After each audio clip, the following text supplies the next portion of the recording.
कब तुम्हारे अंदर ज्ञान आया, कब तुम्हारे अंदर प्रेम आया, कब तुम्हारे अंदर आनंद आया। कैसे आज सब हम तुम सबको देख रहे हैं, सबके चेहरे खिले खिले हैं। तो इसका अंदर से कारण समझ में आता है, क्यों है चेहरे खिले, क्या मिला है। तो ऐसी चीज मिली है जो दुनिया में किसी को भी नहीं मिली। ये जीवन पहले भी था गुरु के मिलने से और आज भी है। गुरु के मिलने से पहले ये जीवन क्या था, एक छोटे से दायरे में बंधा हुआ और कोई समझ नहीं थी। भले संसारिक समझ थी लेकिन ये समझ नहीं था। तो आज हर मिनट पे गुरु के शुक्राने निकल रहे हैं सुबह से लेके कि इस जीवन को बनाने का श्रेय पूरा सतगुरु को, और ये सब खुशी का दिन दिखाने का मौका भी गुरु नहीं दिया। हम लोग इस लायक नहीं थे, सचमुच नहीं थे लायक। पता भी नहीं था ज्ञान क्या होता है, जीवन कैसे जिए। एक भाग के समान जीवन सब रो रहे थे जैसे। लेकिन आज हर दिन खुशी है, हर दिन मौज है, हर दिन मस्ती है, रोज नया दिन है, रोज नई खुशियां हैं, रोज नया प्रेम है। कैसा ये अथक प्यार है जिसमें कोई थकता नहीं। ऐसा गुरु ने कागज बनाया, होशियार किया, घड़ा, ये सारी मेहनत करामत है गुरु की। लोग बोलते हैं तुम्हारा गुरु कोई करिश्मा नहीं दिखाता है। अभी वो जो बंदे से खुदा बना दे, इससे बड़ा करिश्मा क्या हो सकता है। आज संसार में बंधे रहते, इच्छाओं से, मोह माया से, दुखों से घिरे रहते, लेकिन आप ऐसा तैयार किया जो आप करे और संगता है। ऐसा जीवन बनाता है गुरु कि तुम तो खुश रहो, तुम तो हंसो, तुम तो गाओ, लेकिन तुम्हारे संग संग ये खुशियों का मेला हमेशा लगा रहेगा। ऐसा गीता भगवान का आशीर्वाद है। तो उन्होंने शुरू से ही ये कहा तुम्हारा जीवन अकेले नहीं गुजरेगा, तुम्हारे पास हर दिन मेला लगेगा, तुम्हारी टेबल पर तुम कभी अकेले खाना नहीं खाओगे। वो दिन आज दिन हम लोग न अकेले रहते हैं, न अकेले खाना खाते हैं, न अकेले घूम पाते हैं। कितना भी चुपके से भागे, सारे बिल्कुल से आ जाते हैं। हम सोचते हैं इनको कहाँ से पता चल जाता है, न कोई अनाउंसमेंट होती है, न कोई बात करता है, न कोई तुम लोगों को बताया गया कि ये दिन है, वो दिन है। लेकिन हम हैरान हो गए, अभी कितने लोगों ने हमको विश किया। दुनिया में लोग एक धोखे के लिए तरसते हैं और यहाँ सबके हाथों में फूल और सबका जीवन फूल। सबसे बड़ी बात जो ये जीवन महकने लगा, ये फूल तो शायद मुरझा भी जाएंगे, लेकिन जो जीवन गुरु ने बनाया है ये कभी नहीं मुरझाएगा और सदियों तक नहीं मुरझाएगा। ऐसा नहीं कि आज हमारी खुशी एक दिन की है, 2 दिन की है, लेकिन ये जो जीवन गुरु ने बनाया ये फॉरएवर। दुनिया में लोग जन्मते हैं फिर मर जाते हैं, लेकिन गुरु ऐसा अजन्मा बना देता है कि अभी तुम्हारे पास कभी मौत फटकेगी नहीं, ऐसा निश्चिंत कर देता है। लोग पूछते हैं मुक्त होंगे या नहीं होंगे, बड़े बड़े सवाल लेके आते हैं, फिलॉसफी लेके आते हैं, लेकिन कितना थोड़े में गुरु ने बता दिया कि अभी तू न मरेगा, मरेगा संसार। नहीं कोई मरने वाला है, नहीं कोई जन्मने वाला है। बाकी तो ये खुशियां हैं जो किसी न किसी बहाने रोज प्रकट होती रहती है। जब तुम्हारे भी बोला उन्होंने अवतार आया, तो अवतार माना अवतार, अभी का अभी हमको तार दे, अभी का अभी मुक्त कर दे, इसी जन्म में कर दे। अभी इसके लिए कोई सदियां, कोई साल, कोई 7 जन्म नहीं चाहिए। लेकिन जब जब अवतारी पुरुष आते हैं वो आकर के सबके दिल में भी चुपके से बैठ जाते हैं और अंदर ही अंदर उसको कैसे लड़ते रहते हैं, कैसे बनाते रहते हैं, वो पता नहीं चलता, किसी को भी नहीं पता चलता है। और जब ऐसा जीवन तैयार हो जाता है और सब प्यार करने लगते हैं, तब समझ में आता है क्यों प्यार करते हैं। क्या हो गया, हमने तो किसी को कुछ दिया नहीं, कोई एक पैकेट भी नहीं दिया, एक टॉफी भी नहीं दी, लेकिन फिर भी सबका इतना प्यार लबालब। और ऐसा ही लगता है किसी को भी अंदर से कोई चाह भी नहीं है कि कुछ मिले, लेकिन फिर भी सब माला। भले कोई कौड़ी भी नहीं है, लेकिन अंदर से सब भरपूर भी हो गए हैं, माला माल भी हो गए हैं, खुश भी हो गए हैं। ऐसा जीने का ढंग दुनिया में कौन सिखा सकता है? तुमने मुझको प्रेम सिखाया और सोए हुए हृदय को जगाया, फिर एक नई दुनिया में बसाया। ये सारी दुनिया हम लोगों की नई दुनिया है, जहाँ पर बैठ कर के आके तुम चिंताएं भूल जाते हैं, गम भूल जाते हैं, दुख भूल जाते हैं, तुम्हारी पिछली बातें, किसी ने कुछ तुम्हारे साथ किया, किसी ने कुछ कहा, यहाँ आकर के गुरु बोलता है सबको फॉरगिव एंड फॉरगेट।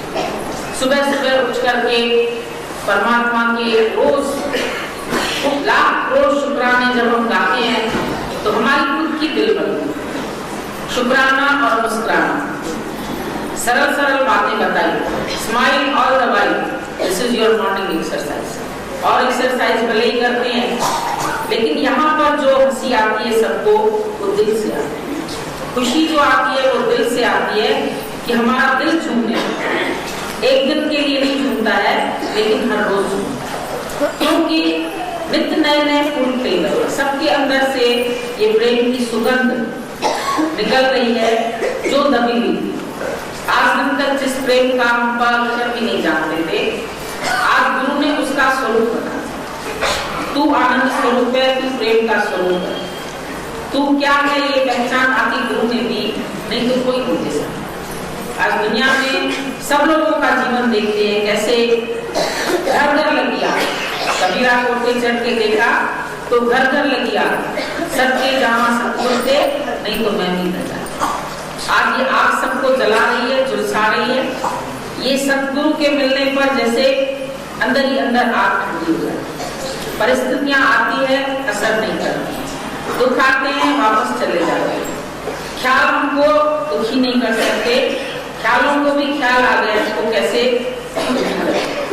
चिंताएं चिंता में बैठी हुई है, इनको चिंतन कैसे करें, क्योंकि एक मिनट में विचारों को चेंज करना, वो रिमोट तुम्हारे हाथ में है। ऐसा नहीं है कि तुम्हारा जीवन कोई और बनाएगा, तेरे हाथ में है जीवन। थोड़ी सी अपनी कृपा की जरूरत है, जो हम गुरु से अपने दिल की ताक जोड़ दें, फिर कहाँ भी रहें वो सारी शक्ति हमारे पास पहुंचती रहेगी। जैसे एक सूर्य सारी पृथ्वी को रोशनी दे रहा है, इसी प्रकार एक ब्रह्म ज्ञान। आज हम अनुभव करते, एक दादाजी आए, बहुत मेहनत की। शुरू में जो मेहनत, जैसे किसी को भी अपने अनुभव से पता होगा, कोई दुकान जब जमाता है तो उसमें बहुत परिश्रम करना पड़ता है। कभी कोई आता है, कभी कोई नहीं आता है। तो दादाजी के जीवन का ये जो समय था, शुरू में हम देखते थे 5 या 4 लोग, 6 लोग सत्संग सुनते थे, और वो भी कितने मुश्किल से, कितनी बातें दादाजी को सहन करनी पड़ती थी कि लेडीज को क्यों ज्ञान सुनाता है, संत साधु को बड़े से सकते हो। पर ये देखता था कि जो भी यहाँ पर है वो बगैर ज्ञान के कितने कष्ट पा रहे हैं। तो दुखियों का दुख दूर करने का जैसे अंदर में उसने संकल्प उठाया, बोला मैं सब स्त्रियों को आजाद करूं, सबको अपने पांव पर खड़ा करूं, सब होशियार हो जाएं, सब परमात्मा के नाम की मस्ती में आ जाएं। तो उसके लिए उस जमाने में इतने बंधन होते थे, कोई लेडीज घर से निकल नहीं सकती।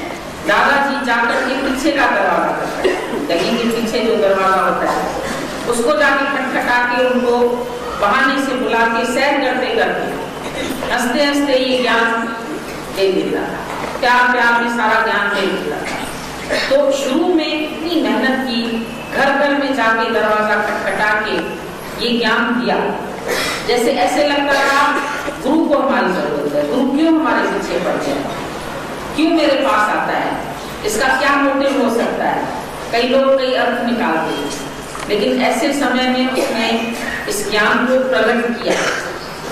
उसको जब ज्ञान मिला, उन्होंने 6 महीने सिर्फ गुरु का संग किया, केवल 6 महीने। उसके बाद उनके गुरु अपने शहर में चले गए, कच्छ साइड में, और फिर उसके बाद दादाजी ने ये सारा अनुभव किया। कई साल तक उसने अंदर रह करके इस ज्ञान की खोज की कि मनुष्य दुखी क्यों है, उसके अंदर में क्या कारण है जो वो हंसता नहीं है, मुस्कुराता नहीं है, कैसे वो अनभिज्ञ है अपने स्वरूप से, और कैसे मैं इस ज्ञान को सरल ढंग से सुनाऊं जो सबको समझ में।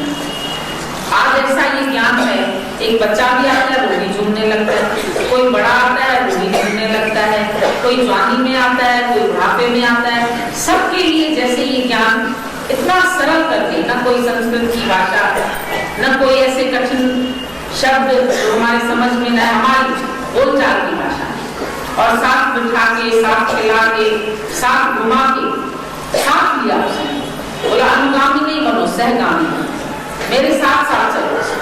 तो जहां भी वो जाते थे, हमको याद है माथेरान में बंगला करते थे अपने लिए, और उसमें हम सबको बुलाते, खास इन्विटेशन भेजते थे, मैंने तुम लोगों के लिए बंगला किया, तुम लोग आके रहो इसमें। फिर हमको याद है हम लोग 80-80 लोग एक बंगले में रहते थे, एक साथ, इतना खाना बनता था, इतना सब कुछ बनता था, और प्यार में कैसे हो जाता था ये किसी को नहीं पता चलता। सुबह से शाम तक वो इतना बिजी रखते थे हम लोगों को, जो 1 मिनट भी हमको दूसरा विचार आने का समय नहीं बचता। सुबह होता था सैर पर, सैर करते करते आज ये लोग प्रभात फेरी गा रहे थे, इसी तरह लोगों की रोज होती थी। दादा के टाइम में रोज पैदल करके चलते थे, बोलते थे भजन गाते चलो, फिर जहां पर पेड़ की छाया में बैठे वहां फिर अपना ऐसा गुण ज्ञान, इस ज्ञान को, ब्रह्म ज्ञान को लोगों ने बड़ा कठिन करके बताया। अरे तब तो मसीह बहुत मुश्किल है, हम ब्रह्मास्मय कहना बहुत कठिन है। दादा ने बोला जब प्रेम में तुम्हारी देही भूल जाएगी तो बचा कौन? परमात्मा ही तो बचा। तो इतना सरल करके, ये जैसे बोलते पढ़ाई नहीं करेंगे, हम लोग भी ऐसे ही पढ़ाई करने वाले नहीं थे। एक राजकुमार था, उसको पढ़ने में मन नहीं लगता था। जब उसका मन नहीं लगता था तो उसके लिए राजा ने ऐलान किया कि कोई इसको अगर पढ़ाई करवा दे मास्टर, तो मैं उसको अपना आधा राज्य दे दूं। कई आए मास्टर, वो जैसे ही सुनता था ये लोगों को पढ़ाने आया, वो भाग जाता था, खेलने भाग जाता था, या अपशब्द बोलता था, तो कोई भी सहन नहीं करता था उसकी बात, और सब मास्टर छोड़ के चले गए। एक बार एक मास्टर गया, लेकिन मास्टर बन के नहीं, उसके पास गया, बोला तुम पढ़ाने आए हो? बोला नहीं, मैं पढ़ाने नहीं आया। क्यों आए हो मेरे पास? बोला मैं तो खेलने आया हूँ तुम्हारे साथ। तुम अकेले खेलते हो ना, मेरे साथ भी खेलो। उसके साथ बैठ के लूडो खेला, उसके साथ बैठ के दूसरे खेल खेले, फुटबॉल खेला, जो खेला, बच्चा बड़ा खुश, मेरे को बहुत अच्छा दोस्त मिल गया, सारा समय मेरे साथ खेल रहा है, बात कर रहा है, घूम रहा है, इतनी खुशी उसको। अब मेरे को ये पक्का दोस्त। एक दिन उन्होंने, गुरु ने युक्ति की, वो कंचे होते हैं ना, वो कंचे लेकर के गया, लेकिन सब एक ही कलर के कंचे जब ले गया तो उसको आगे लिए, आगे अपने पास रखे। बोला कि हम खेलते हैं, बोला ये तो एक ही रंग है, पता कैसे चलेगा? बोला देखो इसके ऊपर मैं लिखता हूँ ए से तुम्हारा नाम, के से मेरा नाम। बोला ये ए क्या होती है, के क्या होती है? बोला बताओ ए क्या होता है, के क्या होता है? उसको सिखा दिया, ए ऐसा होता है, बी ऐसा होता है, ये ऐसा होता है, सी। उसको बड़ा मजा आने लगा, इंटरेस्ट पैदा हुआ, और जैसे ही इंटरेस्ट पैदा हुआ उसने धीरे धीरे करके उसको सारी ABCD सिखा, और ABCD सिखाने के बाद उसका मन करे अब और पढ़े। अब और देखिए इसमें से क्या बन रहा है, कैसे अक्षर बन रहे हैं, कैसे भाषा बन रही है, करते करते गुरु ने सारा ज्ञान उसके अंदर डाल दिया। जब वो पढ़ गया, बोलने लगा मैं तो पढ़ना ही नहीं चाहता था, अब मेरे को कैसे पढ़ाई आ गई? तो यहाँ पर भी गुरु ऐसे ही घुमा के, फिरा के, खिला के, प्यार करके कब ज्ञान अंदर से दे देता है। ये दादा की युक्ति थी, ऐसी उसकी युक्ति थी। हम लोग अभी सोचते थे पैसा भी नहीं है पास में, हिल स्टेशन पर तो बहुत खर्चे होते हैं, लेकिन दादा बुला रहा है, तो जाएं, उन्हीं से कहेंगे भाई हमारे पास तो कुछ है नहीं, कैसे हम आपके साथ रहेंगे? बोला कोई भी चिंता नहीं करो, ये समझो बंगला तुमने किया है, हम तुम्हारे पास आके बैठे, तुम्हारे खर्चे से हो रहा है, क्योंकि ये पैसा भी तुम्हारा है, वो पैसा भी तुम्हारा। तो अंदर से जैसे माया के अभाव को खत्म कभी ये नहीं समझना मेरे पास पैसा नहीं है, कभी ये नहीं समझना मेरे पास ये चीज नहीं है, वो चीज नहीं है, सब भरपूर। अब तो हम देखते हैं इतना तृप्त कर दिया है, कभी अगर बाजार से ऐसे निकल भी जाए तो किसी भी चीज पर आंख नहीं अटकती है, ये चीज हमको चाहिए। पदार्थ अभावनी ये स्थिति आती है लास्ट में। शास्त्रों में पदार्थ अभावनी की जो स्थिति है वो अंत में लिखी है कि ब्रह्मज्ञानी की ऐसी स्थिति हो जाती है कि पदार्थ उसको दिखाई नहीं पड़ता, किसी भी पदार्थ की तरफ उसका आकर्षण नहीं जाता, किसी भी शरीर में वो नहीं अटकता, किसी के शरीर का आकर्षण उसको अपने में गिरा नहीं सकता। तो ये बातें अपने जीवन में देखते हैं हो गई,